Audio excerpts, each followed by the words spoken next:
This one here, parking all the way down. There was a question about what there, so we didn't understand what the guys were recommending. So we just wanted to get a clear version and send to us at least a couple of weeks, a week or two in advance. I don't think there's any big issues. I know somebody. Issue of 2 hours. No, I think that was. I think No, everybody we else know knew that. There was some question about how far it goes down Market Street.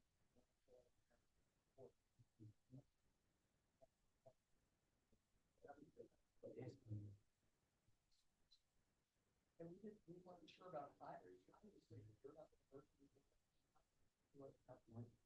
That's.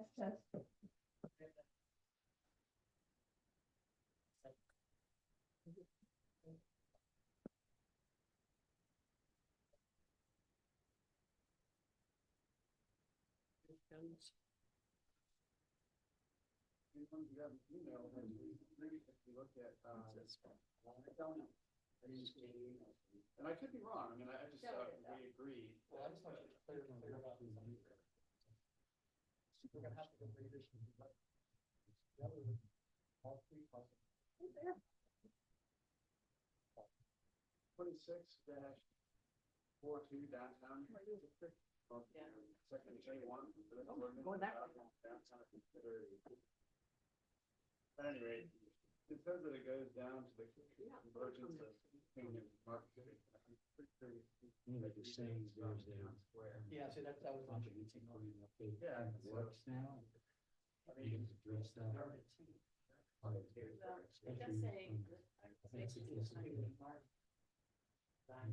That's the way right from the street.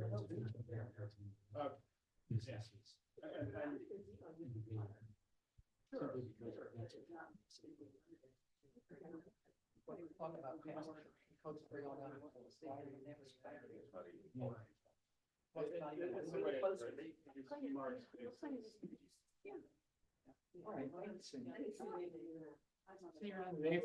Yeah. Is it Scott? Mark yourself off. Yeah. Yeah. From Cokesbury. Not there. You can't move in front of the car. Yeah. There are no mark spaces, but usually you park there when they ever get.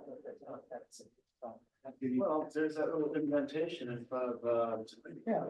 Yeah, that's where you park. But that's, Well, you can park around the gazebo park. Yeah. And you can park on games. Sounds. but, so where does it start? I mean, what about the parking spaces that are all out on Market Street, out in front of John Morgan's house? We're not controlling them. This was here. So why are we, that's a residential area, is there, I thought we were more worried about the business district area. And why, I mean, I don't really think there's a problem with parking around the gazebo.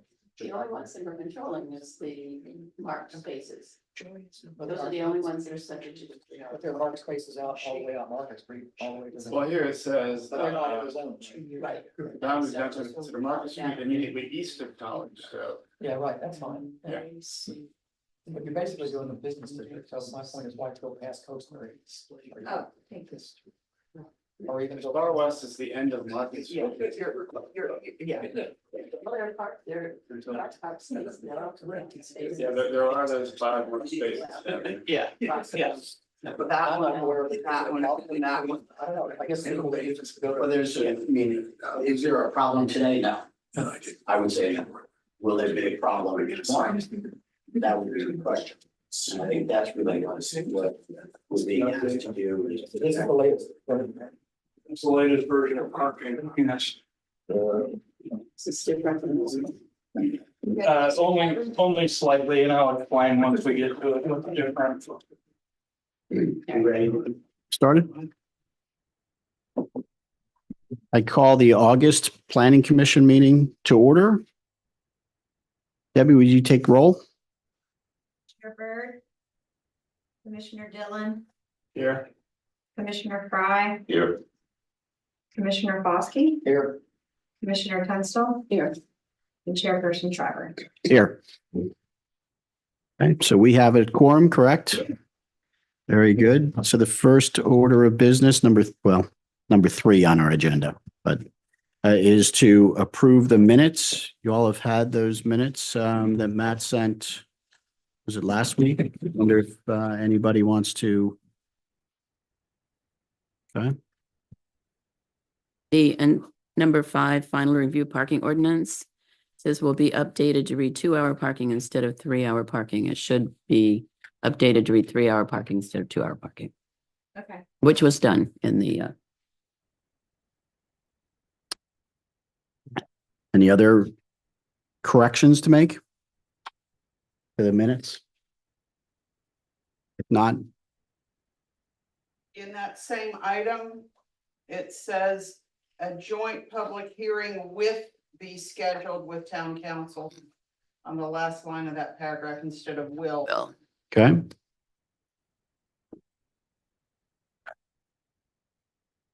Anybody else catch anything? Anybody want to make a motion? So moved. Second, Second. all in favor? Aye. Aye. Opposed? Okay, moving on. Public comments. Anybody want to come up and make a comment?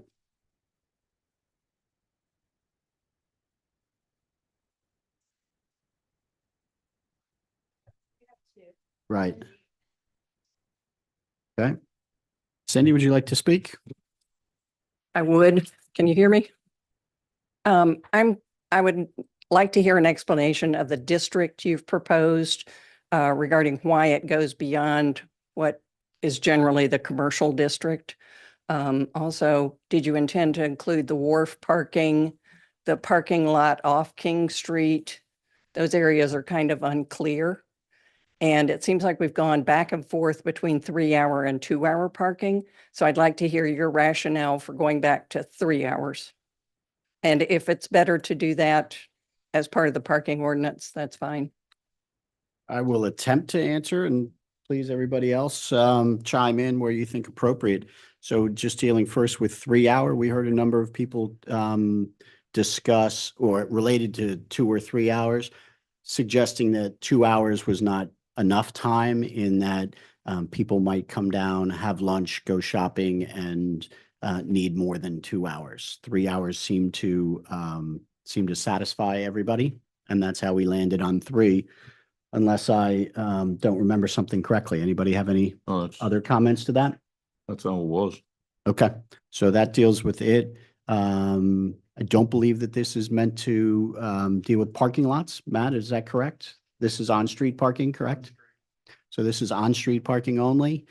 And then as for where the district begins and ends, I think that what we looked at was just what we, not based on necessarily what has to happen for today, but looking down the road as to being concerned about the future.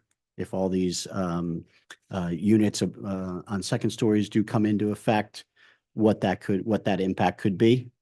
Certainly could, I could see council making change to it, or even this body if it wants to, but yes, that's why.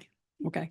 On the 2 versus 3 hours, I was thinking in terms of how many uses per day you would get out of an existing parking spot. And it seems to me with 3 hours, of course, you're reducing the number of turnover times you get with that single space. And just kind of wondering if that was sufficient was my thinking behind it. Thank you. Okay. Who else was on the list? There. Oh, I have it. Paul? You pass. Very good. Okay. We have some newcomers. Should we give them the opportunity to put their names on the list? Yeah, and sure. Oh. Sarah, you addressed to me in a email earlier, handicap parking. And Matt answered your question. So you're good? If the language that he used could be incorporated in that paragraph, then it's perfect. Okay. Very good. Anybody that's just walked in want to have public comment?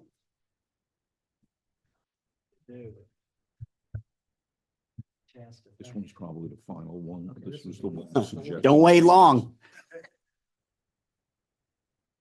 Usually Can we my get that comments highlighted, so relate that's what to that's about. everything that is supposedly on the agenda? It can relate to anything you want it to relate to. It's your 3 minutes.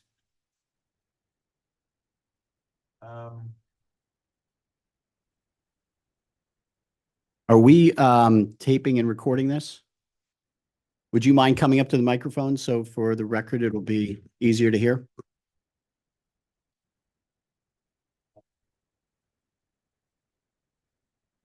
Greg Feldhausen, Ames Street in Onancock. So the first thing I would like to mention that I think is relevant is to have all this packet information that in theory would be brought up this evening, brought forward to the town in a timely fashion. Does that count on my 3 minutes? So in other words, I didn't have any awareness of what was going to be discussed at this meeting until last Friday evening.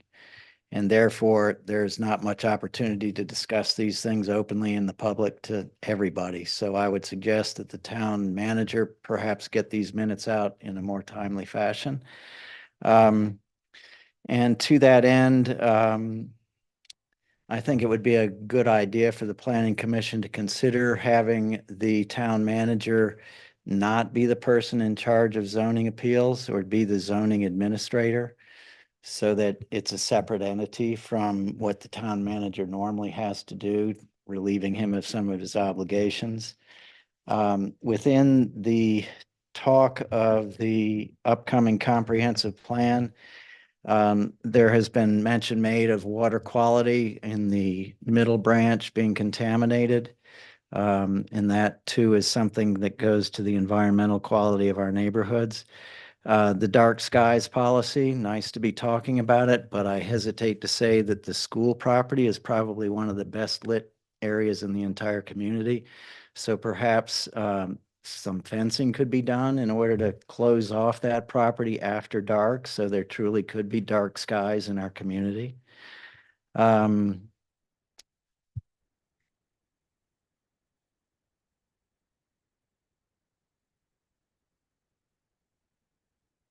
I would like to know in the talk of SUP, there is mention of the adjacent property owners having say in what goes on in an SUP. So I'd like some definition as to who the adjacent property owners are in regards to the HOS. So for example, my property is across the creek. Am I an adjacent homeowner, or is that limited to the streets adjacent to the school? And I'll say that's enough for that. Okay, So thank you. Yeah. Anybody else?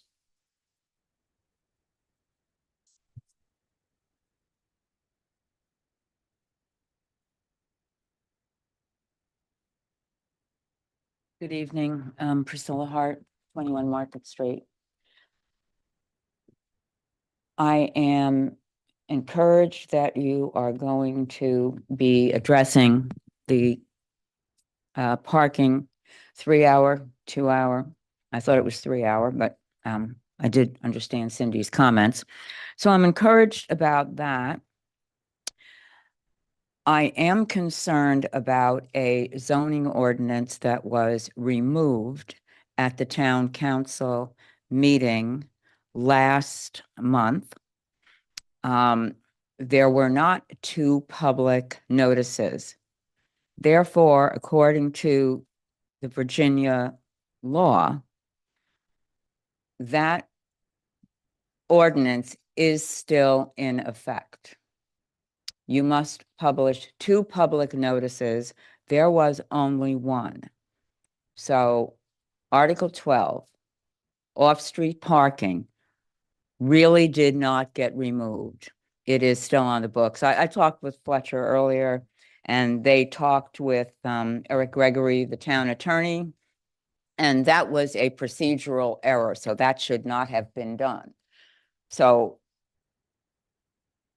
the way I interpret that is that if any transaction would take place regarding a property, we are still using the old zoning since it actually did not change at the town council meeting. Thank you. Thank I'm you. sure I have other things to say, but I can't think of them right now, and I'm probably over the time. Thanks.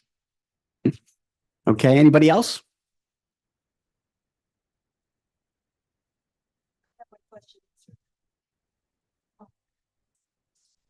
Okay. Then I'm sorry. I guess we all came late. We had a very nice meeting with Fletcher earlier and then we all raced home and ate a potato. So I'm sorry. Yeah, so we're trying to like collect our thoughts. So the zoning appears very, very important in the scheme of Onancock and its future going forward on so many levels. I'm tried to find what was going to be discussed, the agenda on the website. I couldn't find it. So at any rate, it sounds like a comprehensive plan is in the works. What is that? We'll discuss it on the agenda piece, but I mean, the comprehensive plan is a document that guides the town and its zoning. Okay, And that's it's great. every- And I think that's super. And I just am hoping, will the public get to, read it and everybody Yes. look at it and then there'll be input and Plenty things of like public that. input. That sounds really good. And back to just briefly to Article 12, there's so many implications beyond making the parking situation downtown into a bit of a mosh pit.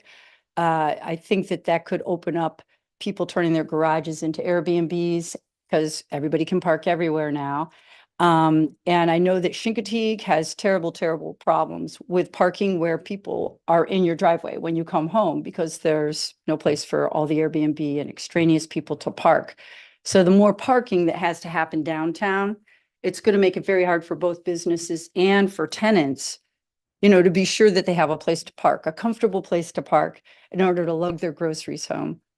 So I just hope there'll be a lot more discussion on Article 12. Thank you. Anybody else? All right, that'll end the public comment section then. Next on the agenda is the parking ordinance. So Matt, you handed out to us this document. Update from what town council reviewed based on two things. One is the comment about handicapped parking that Sarah had made. That now reads, let's see, it is unlawful, I'm sorry, it's on page 3 of 5, section 2640. Section C says it is unlawful to park any vehicle in a handicap-only designated area or designated handicap zone unless the vehicle displays a valid handicap license plate or parking tag issued by the appropriate Department of Motor Vehicles. The handicap parking pass is only valid when the individual it is issued to is actively using or parking the vehicle either as a driver or passenger when parking or exiting the vehicle in a designated handicap parking space. And then the violation for that. So that seemed to satisfy Sarah, and I think it makes a lot more sense that the person doesn't have to be occupying the car while parked in the spot. Okay. The only other change we made was that it is illegal to park in a parking spot designated for electric vehicle charging, and that the car that is parked there must be actively charging while it's there. Okay. Otherwise, it matches the document that Exactly. we had previously. Okay. So the planning commission approved this ordinance with the Because changes. this is more restrictive, we'll have to have another hearing. Okay, that, what I'm curious about is there anything else that the planning commissioners would like to discuss? On page 2 of 5, at the top, 2639A, there's no vehicle or capital shall be parked in any street or parking lot in the town for more than 48 hours. Does that include private parking lots, or is that just public parking lots? All of this is for public, but the police officers requested that we leave that in there because it gives them a little bit of flexibility on how they handle those longer term parking. No, but I'm trying, should we put public parking lot in there? So, I don't know that we've got any jurisdiction over any private. Okay, then you, so we wouldn't have jurisdiction, it's not an issue. Yeah. Yeah. Well, we had, Well, maybe, what it says is, parking lot in the town, maybe town parking lot. Just change that to town parking lot. That would make it clearer. Fine. Any other comments about this? Anybody want to make any other changes? We've heard. some Just a questions. clarifying comment, I think, and Carol, thanks for bringing this up in section 2642 downtown district.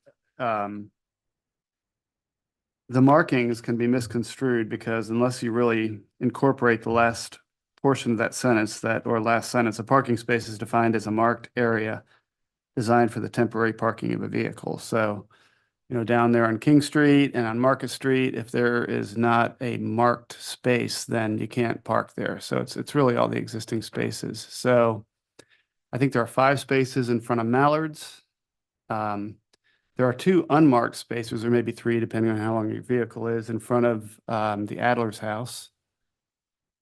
And I think that's it. So yeah, it doesn't mention Market. I mean, it doesn't mention East or West Streets, but yes, you can park there as well. But they are unmarked. Matt, related to that, just kind of a question about marked, unmarked. So Ames Street from Market to, say, the bridge is unmarked presently. It is. Right. I spoke with VDOT and they said there's a $100 permit that we can get once we designate those as parking spaces. We can have them painted in their, under their quality guidelines. Okay. So would it make sense to do that and not change this? I mean, or because the spaces that are on Market Street are not marked, the ones that I just mentioned, and the ones on, and then also include West and East Street in this description. And I think that would pretty much wrap it up. Yeah, I can put that down as a project. do you want to limit parking in those areas to 3 hours down at the wharf? Is that the goal here? Well, not the wharf parking lot, where this is No, street but parking. the 3 places, the spots, you intend to limit that to 3 hours? I mean, that's, I don't think, I just. The only thing I can think of is a lot of times people put their trailers there, right? If there's no spaces in the parking lot and they're dragging a boat, they unload their boats and they park there, and it pretty much, that's enough room for maybe one Yeah. car and trailer. 3 hours is not enough time for a fisherman or someone visiting Ware Point or whatever they're doing with their No. boats. Yeah. But I mean, I know that people that's in front of the Adler's house, I think the residents park there on that street. I'm sure they do. So if we limit that, it's like, that's fine. So in this event, it could make more sense not to paint those spaces. Or not have the district go that far down, stop it at Cokesbury. That would be another solution. But I'm not, I don't have a strong opinion one way or another. I just, to me, it seems like the ones in front of the Mallards need to be, always parking there in front of Mallards, for the 8-hour shift they have. But I don't have a strong opinion one way or another, but. Yeah, nor do I. So if we don't mark the space, we don't control it, correct? If it's not a marked space, then people can. I'd have to ask the police about that. Well, I was going to bring up King Street. So if I'm not mistaken, the spots, say near La Tavola, but maybe south, I see people park there. I don't think they're marked, are they? Yeah, I know that there are curbs painted in areas, for example, opposite the overfill lot. And there's no parking allowed there. There's also no parking up by the mural, that type of place. And I know the curbs are painted there. Right. Where the curbs aren't painted, I believe the police allow for parking. And I was going to say, I mean, so would we be better off just marking where you don't park instead of marking where you do park? I don't know. I mean, I know that if you mark where you do park, that it makes sure that people who are not from the area would know that that's parking. Like, I don't know that most people would recognize that parking on, say, Ames between Market and the bridge might not recognize that that's parking when it is. So I don't know. I mean, how you handle that piece, I guess, is more operational, but it relates to the ordinance as to whether we want to state that it's marked or unmarked.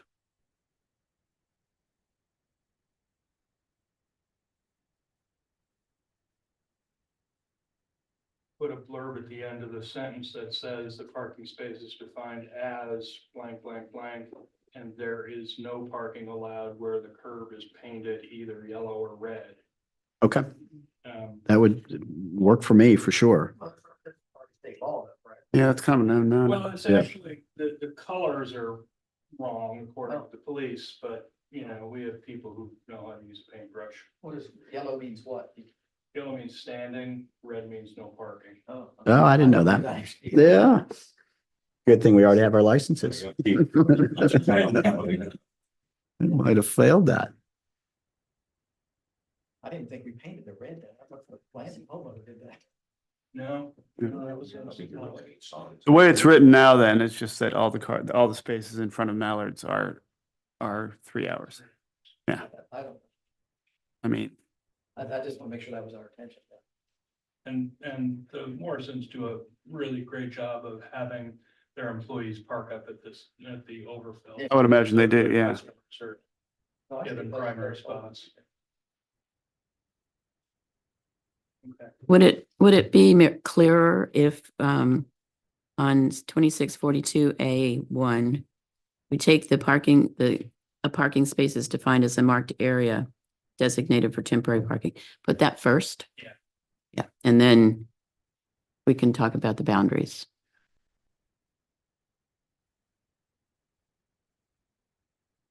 Okay. Anything else in this ordinance that we want to discuss?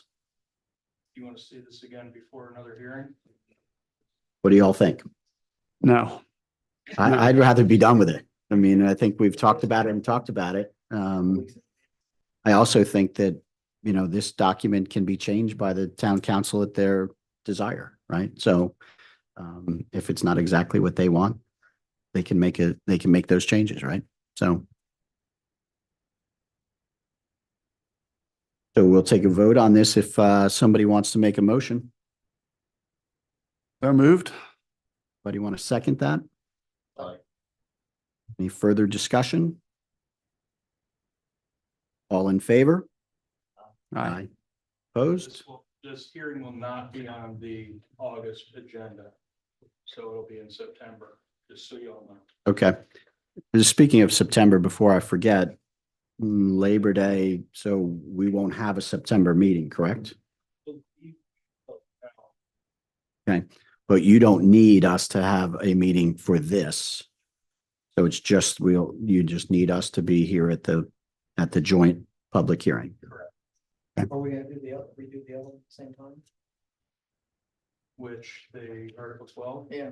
it depends on our attorney's counsel. But we can't do it at this meeting.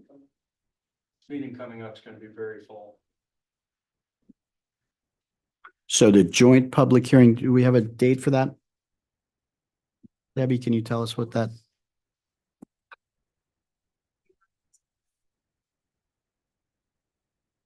September 23rd. 23rd?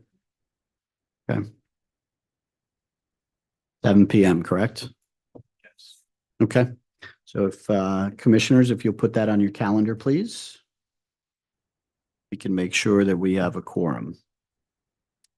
All right, on to special use permits.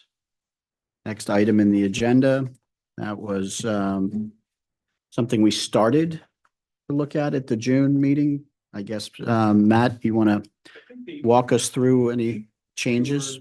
The only material change that we made was I wanted to get some clarification on the fact that when property ownership changes, regardless of to whom, you know, you can't, I had one person that wanted to sell his own home to an LLC and keep his use permit for an Airbnb. And what I'm trying to get past is anytime property transfers, you have to come back and apply for a new permit. So that's really the material change. And then there's a severability clause in there that was recommended. The way these will work, just so you all know, is that once you get the content that you want, I send it to the attorney to make sure that it's legal and the language is appropriate, and then we bring it to council at that point, unless there's material changes. Does that make sense? Sure. Any discussion? Anybody looked it over and have any comment about it? Comment. Comment? Carol, you're okay with it? Larry, you're okay? Fletcher, do you have anything that you want to add? Not just about special use, I just had a special use with the Airbnbs that have changed. Is, so what, my understanding is that if you're the primary resident of a homeowner, you can have an Airbnb. The new regulation that you're Yeah. talking about, Yeah. yeah, that has been that it's by right if you're the primary resident, Right. but you can still go through an SUP or a conditional permit if you're not the primary resident. So if I live in DC, I still have to get a permit, but we have one in town on Fort Sturgis where the folks live there and basically rent half of the house while they're there. Yeah, I just, so that's, there was some question about whether if you were, does the 200-foot rule still apply though? Yes, 200-foot rule. So even if you're the applies. primary owner, you could not have one 200 feet. That's correct. And also somebody had mentioned an auxiliary building, and we absolutely do not allow Airbnbs or any residential activity inside of a. Right, well, I know that's another bill that was floating around in General Assembly and got killed. They're gonna tell us what we're gonna do, Yeah, but yeah. for right now, it's just, it's the primary residence by right. So if somebody has a primary residence, and they're within, they don't need to get a special use permit to put an Airbnb? No, How do they know if they're within 200 feet of a thing? that's me, because they'll still need a business license. Okay, so they will not have to get any kind of permit or anything? Not from here, no. We don't have only one, two, I guess. Primary residence? Most of the people that own Airbnbs are not living in town. Yeah, no, they live elsewhere. Or they live, have another house in town. All right, if there's no further discussion, we can vote if anybody would like to make a motion. Second. Second. Any further discussion? All in favor? Aye. Aye. Opposed? Okay. Next on the agenda is the comprehensive plan. Are we going with it? Have public This is, no, this is absolutely just an update on the most recently voted upon comprehensive plan. This is. No, the one that we just passed. The one we just voted on about the special use. Oh, about the special use. We changed it correctly. We did not change it. It did change from the published version, so yes, we will be having a public. That's what my hearing. question. Okay, so when are we gonna do that at the same? I would do it in September as well. Okay, all right, just want to know where we're going from here.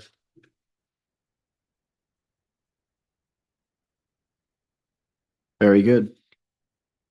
Matt, you want to continue to talk about the comprehensive plan? When this Sure. was adopted, how many years ago? In 2021? So Okay. we need to have another version finalized within 5 years of that date. Right, If you remember, the last one was horrifically late. yes. So we're gonna be on track for this one.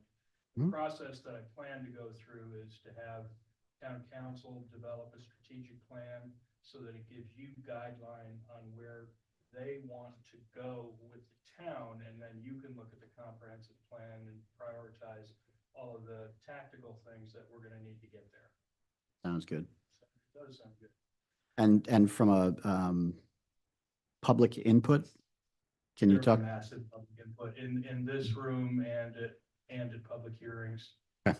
Yeah, it'll probably take us a year to get through this process. Yes. Yeah. Well, if we do, that'll be great, It right? would I be great, mean, 'cause the last one took a lot. Right, but it won't take All the 11. teeth. All right, so let me run down where we are on the plan that's currently published. We break the plan down into different headings, like this first heading is natural resources, goals and actions. The goal was to improve and maintain surface water and groundwater quality. One thing that we've done for that is we've contracted with a firm who's started the source water protection plan. That's basically says it's anything near our well that could cause water quality problems. They're going to notify us, and then we can have an action item to address those. So the SWPP is has been written in draft form, but is not finalized for action items yet. The next item that we've had success with is to develop a multiple year plan to plant vegetation along shoreline buffers. We actually don't, the town doesn't own a lot of shoreline. The Boy Scouts came in and over by the kayak landing planted 100 different types of plants based on Robbie from the forestry department supervised that and made sure that they were going to be the right height and the right success story for our shoreline. We also pulled out some dead plants that were there. So that was a strong move for us. The next goal was reduce the threat of flood damage.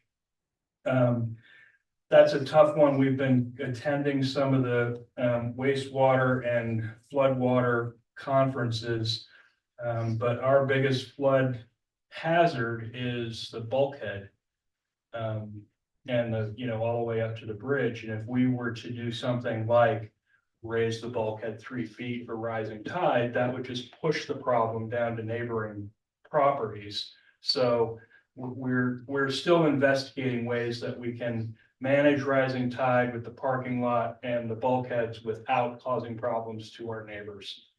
The one thing that we are actively installing is a generator for the town hall. You remember the police department is our emergency response department, and they have no generator, so they work in the dark. The other thing that they had a problem with was all the stormwater based on the pitch went right in their office, so they were working in water in the dark. So we're fixing that. The better town management of stormwater and ongoing plan to clean and manage storm drains and do ditches. Installed 3 new ditches in town that seem to be working just great. We've flushed and cleared out 3 different storm drains that were horribly clogged, and the neighbors have been thrilled that their yards and driveways aren't being flooded. So that seems to be working. So whenever we see one that's clogged, we have a mechanism in place to flush it, which involves the fire department coming down with their hose and blasting it out basically, and it works like a champ. So there's that. The goal was, the next one was reduce light pollution. When we went through the town plan, the light fixtures that were selected are all dark sky compliant. We're getting our first fixture in so that the design team for the parking lot over on Queen Street can actually take a look at it, see how it's going to work. I've got photometrics so we'll be able to see where the light splash is, but it's all dark sky compliant. It's pointing straight down. Beginning to replace light fixtures downtown, that's underway. We also had a goal to highlight the environmental experiences in and around Anancock. And one of those was to create a viewing boardwalk down by the bulkhead so that people could sit and watch the sunset and enjoy one of our strongest assets. That's out to bid right now, so we'll see how it comes back. The next use was land use and zoning. First goal would promote and preserve existing character of residential neighborhoods by enforcing zoning ordinances. We've issued more ordinance violations and zoning compliance issues this year than in the last 5. We have to be a complaint-based zoning office, just because it's the nature of where we live and the staff that we have. So we have been able to do that. Also, town council's paying for my professional development to become a certified zoning official or administrator, and that is underway. I've already passed one of the 3 test sections, and it was the legal one, so it's create a zoning map that shows vacant or undeveloped properties on our website. If you go to resident resources, there's a block that says zoning map. It's a live map. You can expand on it. You can move it around. It tells you every property's proper zoning and where it is and all of that. So that's a neat tool that works well. So take advantage of that. As far as the downtown commercial area, it's so much to work with Main Street that I'm just going to bypass that. Main Street's given a pretty elaborate annual report, so I would expect them to do the same and talk about their success downtown. Enhance the downtown business district. The first one was remove gross receipts portion of the business license. That has been a massive hit with the businesses. Now it costs $40 to do business in town. Before it was in the hundreds and thousands. I mean, just to give an example, we had a cap on OBS because they're so big. A gross receipts tax would have been catastrophic for them. And now they went from a cap of $3,600 down to $40. Wayne is thrilled. Same thing with the folks over at Blarney and Mallards. They saved a lot of money and they're benefiting, and so are we. So the next one says develop pricing for water that reduces businesses that are heavy users. We tiered the water pricing model so that organizations like the car wash, the laundromat, heavy using restaurants all get a cheaper rate once they pass a really high threshold.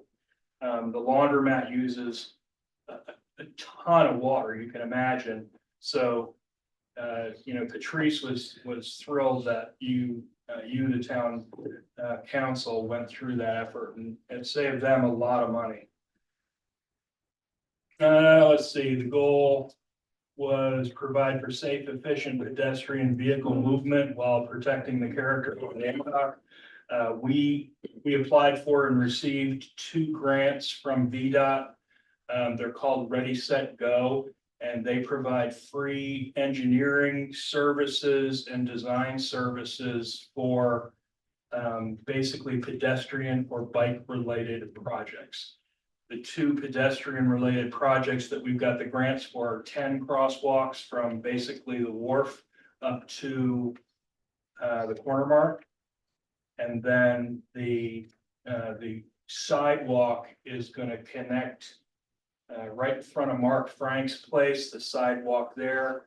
It'll go down to Cheney, it'll cross the street where Mallards parks their van, and then it'll hug Sarah's fence all the way around to the sidewalk that's in front of her property. What's the date, the planned date for completion on that?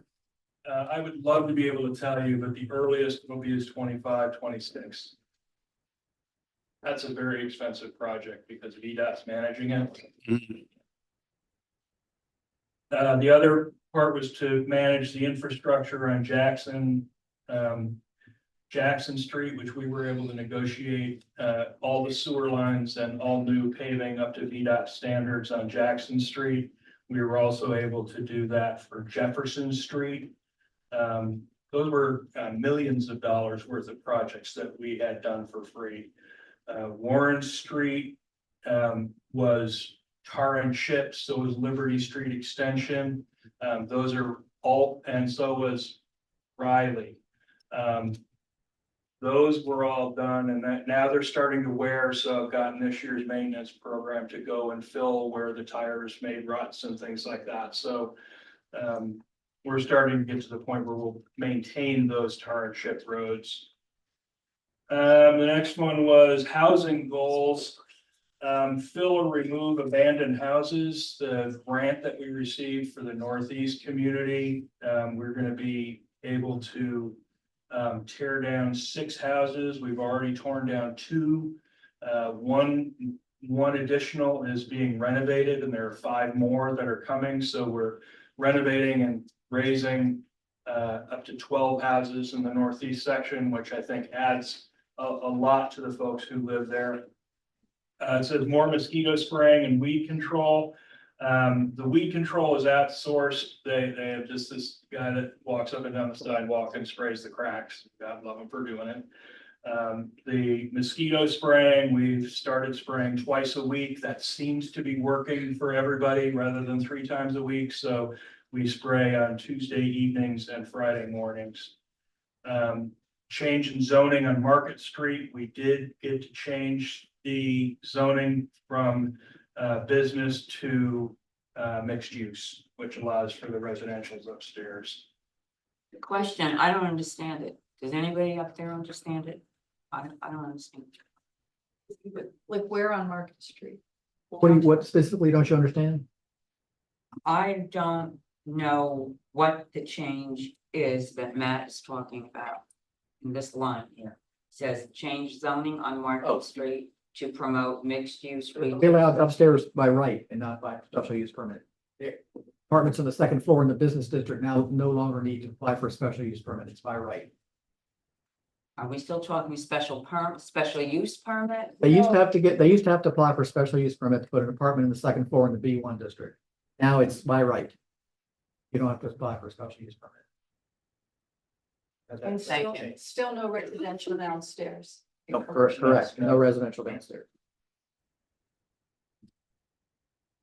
Keep going, Matt. The historic resources, goals and actions, we add a point of information that teaches history about, and I sort of jumped the gun on this because we're gonna have historical plaques and signs that teach about Hancock once we start working on the town plan a little bit more actively. So that part's coming, so I sort of snuck it in. Community facilities and goals, continue to provide police and fire protection services. Town council just approved a grant match for the fire department of $40,000. And then we pay either in pass-through grant or by our donation, another $40,000 to the volunteer fire department. So needless to say, that's a lot of money, and it's much more than any other community on the shore gives. The police department is at 4 right now. We've got coverage for everything except some days of the week. So we believe that that's an adequate level of coverage right now. Plus, we just invested over $100,000 in cameras that allow for supporting the police work. Now, obviously, they're not everywhere, and obviously they're not going to see everything, but they have actually been helpful in some of the more violent crimes up in the Northeast section. So we're pleased about that, but we've got some more work to do. Chief just got another grant for 10 more cameras, and we're going to be popping those around more on the west side of town. Renovate the public bathrooms to ADA and high aesthetic standards. That's the Welcome Center. There's 4 bathrooms in there. They are spectacular. When the building opens next month, you're going to be truly impressed, I promise. It says promote the utility of Hancock Creek for boat traffic, specifically for dredging. We've got a dredging project that we have our permit from. We have the full JPA for doing that work starting at the end of October, early November. So we're only dredging underneath the floating docks and a smidge in front of the bulkhead, but not a lot because it doesn't need it. It's already 12 feet. The goal to maintain and improve recreation facilities. The Samuel Outlaw shop is open by appointment. It's fully outfitted. Everybody that's been in there is having a great time. And don't forget about the shoebox lunch in the third Saturday of this month. It should be a special time. 4th. 24th, 24th, yeah, yeah. fourth Saturday. Fourth Saturday, thank you. The dog park has been up and running and I think very successful. I haven't heard very many negatives about that. That's been a great use of that donated land that was unbuildable. The goal was to provide for high-speed optic internet service. That was taken care of by the vendors. I mean, Spectrum and Broadband, and, you know, they've all come to town. So we didn't actually have to do that. So I got to cross that off the list. Community events. It says partner with OBCA to create and hold unique and quality events. We do a lot of work on the parades, and we do a lot of work on Christmas in Anacog. So we are partnering with them, and we have a great relationship. The next one is strengthen partnerships with the chamber, the tourism, and the county economic development. I sit on all three boards. So I'm on economic development, I'm on the tourism commission, and I'm on the chamber. So that's a pretty good partnership. Next is improved communication with town residents and businesses. We did create a newsletter called the Manager's Minute, and it goes to town businesses and residents. If you don't receive it, send me an email or go on the website and hit the Stay Connected button. Develop dual directional text communication. That's in place. It works great. You know, it's easy to sign up and you get a fairly quick response. And then enhance online transaction capabilities with the town. When I got here, I guess it was 4 years ago, we immediately eliminated the fee for credit cards to pay with a credit card. Since then, our use of credit cards has gone way up. We switched to a company called Invoice Cloud. Invoice Cloud is also the same company that HRSD uses, so that when the billing transitions over to them, it'll be a fairly seamless transition. And you can also pay your taxes online as well, which you couldn't do before. Without a fee? Without a fee. Then the last one is wastewater goals. That was transfer ownership of the wastewater plant, which we've done. We have not yet closed on the entire collection system, meaning the pump houses and the collection system. So as soon as they get clear title on all of the pump stations, we'll close that, and then they'll be responsible for all maintenance. And that's important. Some of the sewer lines along the creek are getting a little close to the water lines and things like that. So it's important that they take that over. And then the last one is to protect the groundwater surface and resources from pollution.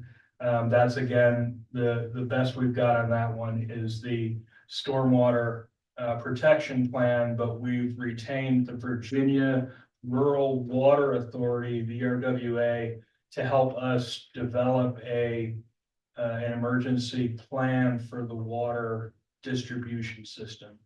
If there's anything that keeps me awake at night, it's that. If you remember that ice storm in Texas, where all those people lost water for all that time because of they were off the grid with power, and we've got a good working generator, but there's more to a plan than that. So that's coming soon. And that's my update on that. If you see anything in here that you think needs to raise on my priority list, don't hesitate to shoot me an email, and I'm glad to jiggle it around. I wonder if you could, find some comprehensive plans that you think are well done to help guide us, or There are some exceptional plans out there, and I'll focus on the one from Virginia Beach. I know it's not a similar size community, but the goals are very similar because we're a waterside community. But it's 400 pages long. Okay. So, Well, maybe just a link to it would be Yeah. good. well, it's one of those things where I'd love to be able to, restructure it, but, this is also a 60-page document that, typing it out is gonna be. Yes. When we went through the process before, I guess I got involved in the second half of it. But being new to that process, there was, as I looked at what we were doing, I always was trying to figure out how there are things that we can't control as a town, right? But how aspirational should it be, right? And as we look at things, and I have noticed, I think I went to the James City County's comprehensive plan, which was well done, and it there seemed to be addressing issues maybe that they don't have control over, and I'm not quite sure as to how much we want to discuss those types of things, but having other good ones done by others would, I think, make for would be helpful to me and probably everybody to understand what others look like. Not that we have to follow them, just as a guide. To be educated. The strategic plan that council does is gonna be probably your most important driving factor. Yes. If they were to sit there and say, we want to be the #1 tourist destination on the eastern shore of Virginia, it's very aspirational. Right. So, that type of thing, we would have to sort of eke toward rather Yeah. than. Right. I mean, this plan is broad. I mean, it's vast and, I think that folks should be commended on where the successes have been, but looking at it, there are things in it that, the history part, for example, and, how do we, and it doesn't say enforce, but encourage, adherence to historical development. Onancock is quickly becoming, the downtown of ye old steel framed, smoke tinted plate glass windows, which, Janet's looks like a pool hall, and even when it's completed, it's going to remain that way. It looks like a 70s pool hall. Historic is a joke. And it's happening everywhere. Olliston, the town building, the Charlotte restaurant, everywhere I turn around, it's smoked plate glass, steel framed window. It's the last thing from historic. It's upsetting to see. I know we don't have any teeth, but I just wonder if there's some way we can put some behind it. And that's just amusing on my part. That's not anything that we can take action on. But it's nice to vent. There used to be a thing in the plan too,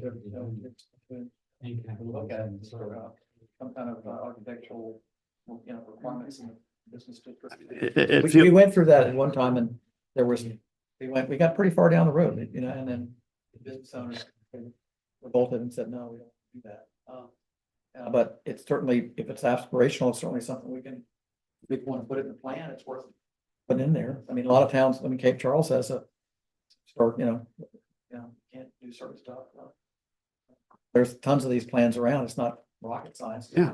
Yeah. But if you want to do it, I think it's something that's sure, do it.